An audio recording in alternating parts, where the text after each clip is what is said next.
Now, remember this, right? This unstable jar, as they say. Let's kind of manipulate it a little bit. So you kind of like go like this, a little bit like that. No, I am doing it like wrong. How do I get it to look like the stupid thing? Ah, dang it. Well, I'm gonna have to do this eventually. And it's also really annoying to do this because you have to get it kind of exact. Okay, I think I've almost got it. Almost got it. No, I don't. You know what? It's this. It's that. Just trust me. The mysterious blue badger was in fact this. But that's... what exactly is that? I believe it's some sort of jar. But Mr. Wright, that doesn't look anything like the blue badger. Indeed it doesn't. As it stands now, it's just a plain jar. However, what if we were to change our viewpoint? Our viewpoint? Gotta show them the correct angle to look at this from. Okay, now we're going to do it. It's like something like... No, it's the other way around. I think it... Yes! Yes! I've got it! Alright, it's something like this.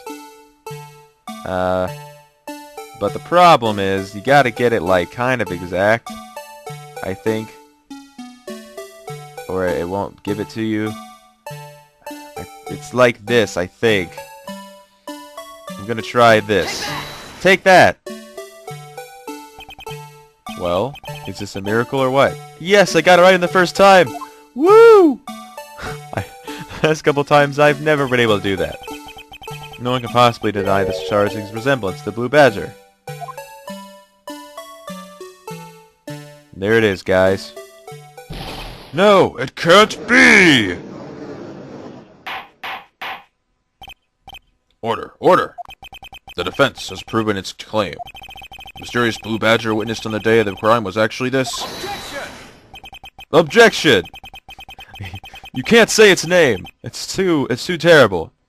Although we all enjoyed Mr. Wright's dramatic performance, one question remains. What's your point? What do you mean? So that badger thing was actually just a jar. It doesn't change anything. Objection! I'm afraid that's where you're wrong, Mr. Edgeworth.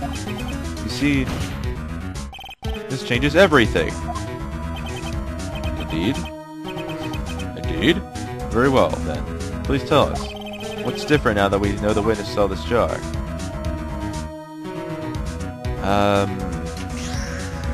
What is different now that we know the witness saw this jar? The murderer? Well, that means she saw it before it was broken.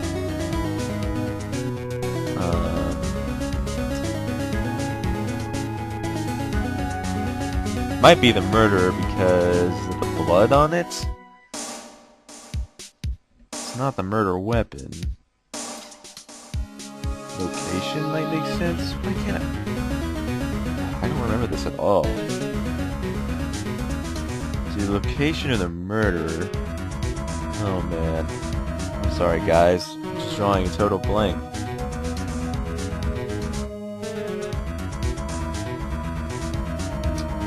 Location.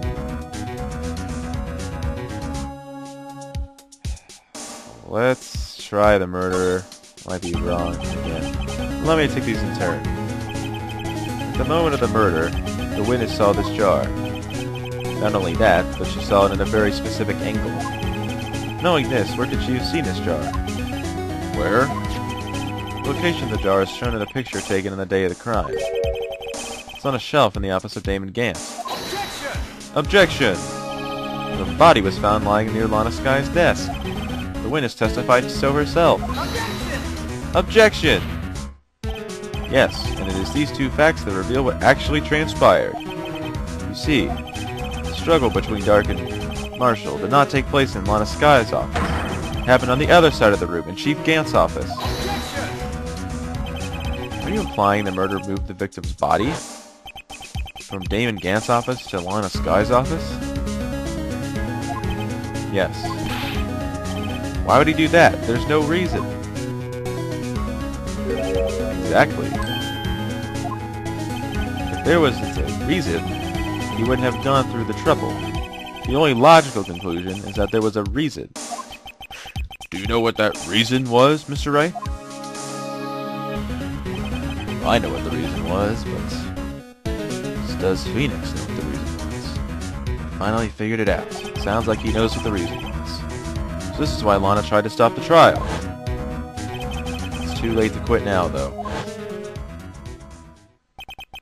Please recall the witness's testimony. She said she knocked away the man who was holding up the knife. In the next instant, the jar was hit and flew through the air. Now tell me, what could have sent the jar flying? That would have to have been the impact the man made when he was knocked into the wall? Ladies and gentlemen, if I may draw your attention to this picture once more. The man was knocked into the direction of the shelf the jar was sitting on. What would he have hit? Ah! The suit of armor, holding a very sharp and dangerous looking sword. Yes. Since the man who was knocked into the armor was carrying a broken knife, it would have had to have been Neil Marshall, wielding the prosecutor's ward. No, Mr. Wright, you can't be thinking... Yes. There's another possibility of what actually transpired in that room. Another possibility?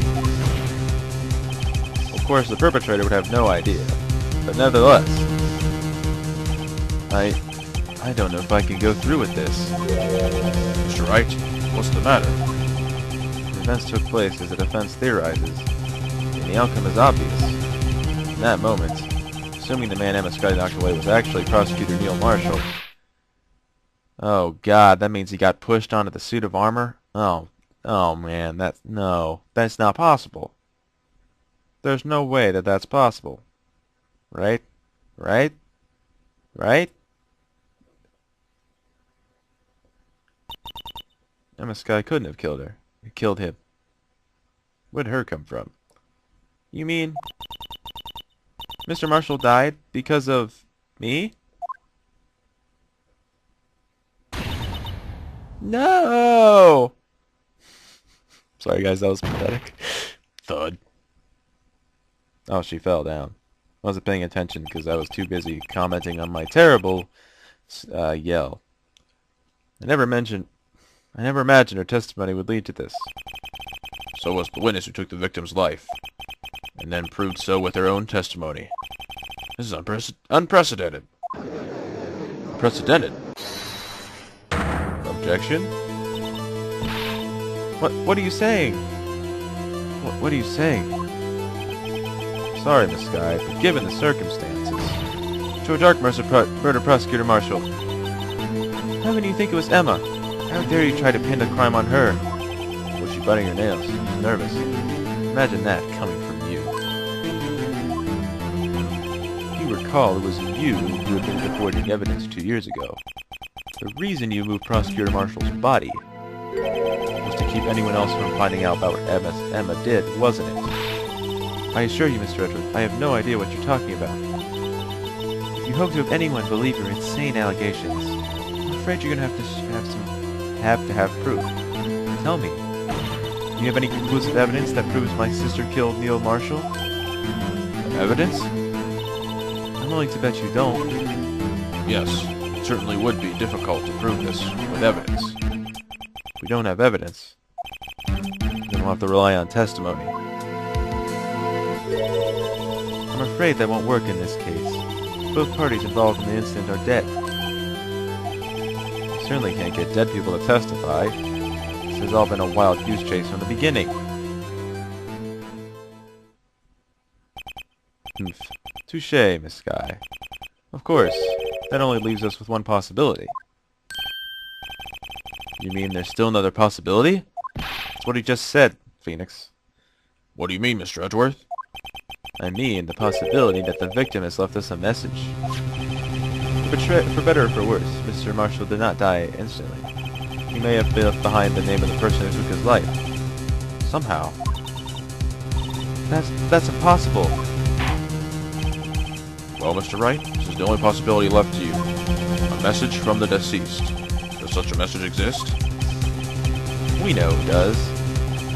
There's blood on the earth. This message from the deceased is already in our possession. Mr. Wright, will you stop at nothing to prove my sister a murderer? I'm sure she has more conviction in her voice than that. I'm really not sure what kind of voice she would have. Not be mistaken, this guy. Our purpose is not to accuse Emma of any crime. There's only one thing we seek.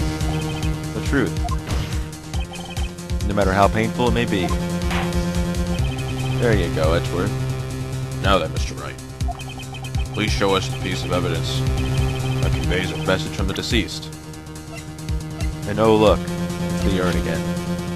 Notice blood. Notice vague shape of letters. Take that! This is the message left by the deceased. This is that blue badger from before, right? Oh, is he going to just speak the killer's name? That thing could, I'm sure it would. Oh man.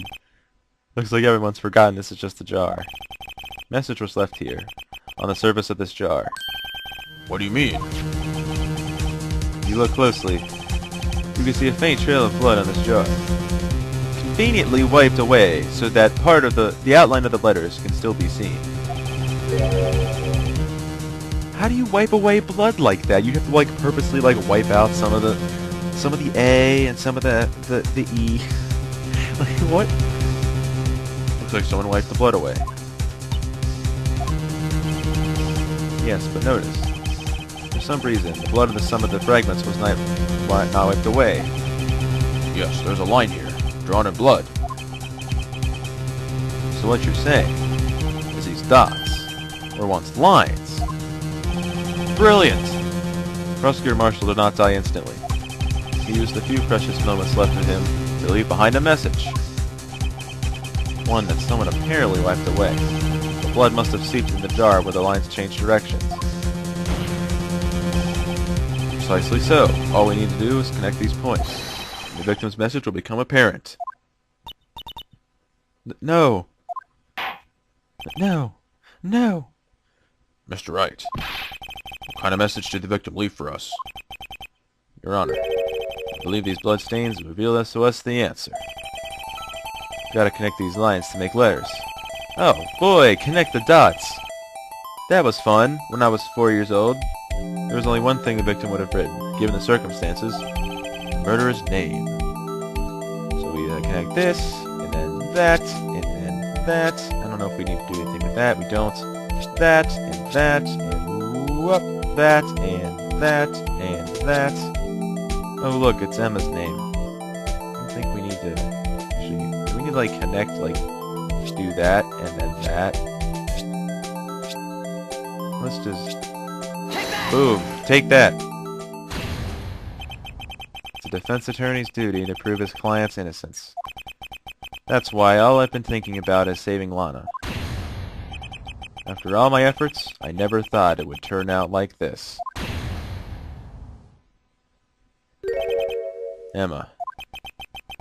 So this is the final message Prosecutor Marshall left behind.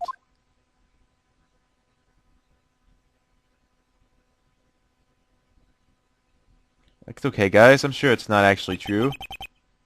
Of all people, she may not have meant it, but in the end, the one who took the victim's life Was Emma Skye. No. This can't be possible, guys. It's okay. It's totally not true. Seaworthy, you can't say I didn't warn you. Oh, right, this guy's still here. Ah, nice, epic theme. Hold on, guys. I just gotta take a moment.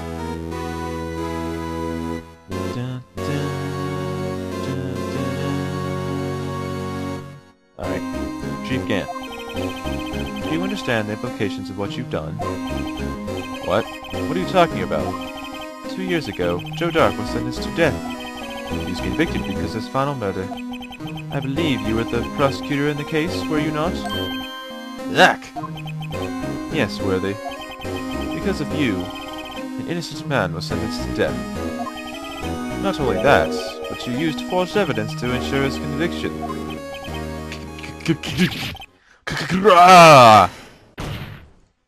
Objection! But Joe Dark really was a serial murderer. That's undeniable. I'm afraid that's not important. Didn't you know? We're not defenders of justice. What are we defending? We're merely keepers of the law. Sentencing a man to death is no light matter, even if there wasn't any cover-up or evidence forgery. Ultimately, the responsibility falls on the prosecutor in charge.